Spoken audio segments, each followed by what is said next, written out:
Hello guys, this is Glenn from Sydney CBD Repair Centre, and today we have a Redmi Note 9 with this shattered display. You can still use it, but still, David is going to replace it with a new one.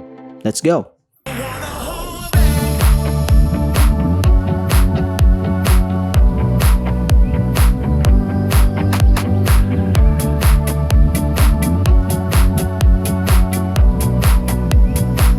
So right now we're gonna see what we can do with this one, but since this is a budget smartphone, we can just pop off the SIM card tray and start prying off the sides and remove the back cover. It will also reveal the internals, and of course, since it has a fingerprint scanner at the back, you should expect a connector, a flex cable that is attached to the main board right here. So don't just yank it out if you want to do this on your own smartphone. So we're going to remove this screws, a lot of them, to release this motherboard shroud, and of course detach this fingerprint scanner flex cable. And we're going to clean it up real quick with this magnet and detach the display and the battery connectors. We're going to test the replacement display now. So at this point, we can know if the smartphone is working with the new display. If not, we're going to find a new replacement display. And since it's now working, we're going to test the touch and then continue with our disassembly. It's working.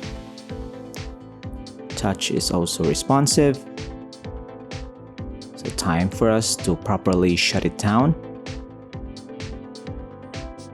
and detach and disassemble. So the Redmi Note 9 is related to Xiaomi as a company. So when you can see that it's like Redmi is the budget version of Xiaomi. Although Xiaomi is already a budget smartphone alternative to Korean smartphones or iPhones. So we're going to detach the main board, daughter board, and the battery.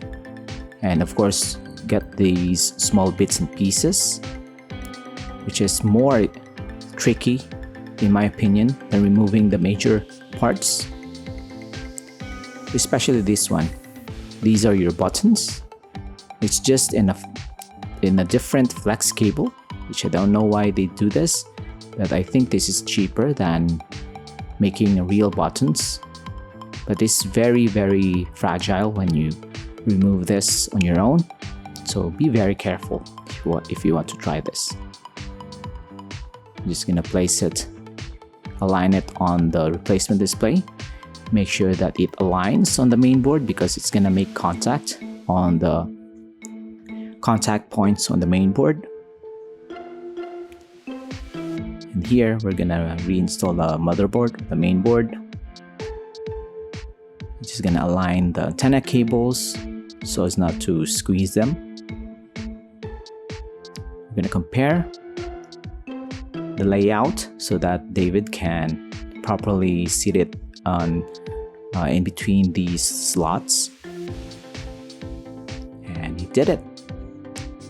Daughter board at the bottom, antenna cables at the sides. This is the flex cable for the main board and daughter board, and of course the battery. So based on these steps, I highly recommend that you try this on your own, although some of the components are still very tricky to access, like the buttons and the bits and pieces on top of the smartphone you have to remove from the old display, which is kind of still risky. And of course this thin flat cable for the fingerprint scanner, although it's very doable. I think you should just have a technician do this for you if you don't want to ruin your Redmi Note 9.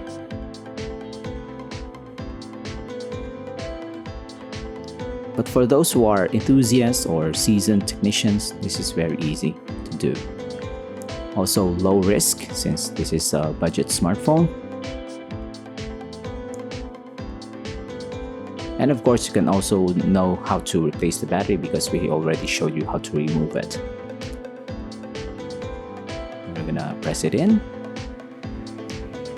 No adhesives needed. Align the buttons, the one that we shown you. Align the slots for the charging and the SIM card tray. And then let's turn it on. And it's working. So I think we're done here. If you have any questions, you can leave a comment down below. Don't forget to like and subscribe. And if you have your own broken Redmi Note 9, don't hesitate to message David or visit our shop, Sydney CBD Repair Centre. I hope you enjoyed this episode, guys. This is now fixed. Until next time. Cheers. If you want your smartphone fixed for a very reasonable price, you may contact Sydney CBD Repair Centre. We also provide mail-in repair services for customers outside of Australia or Sydney. Just message us so we can arrange the shipping of your device.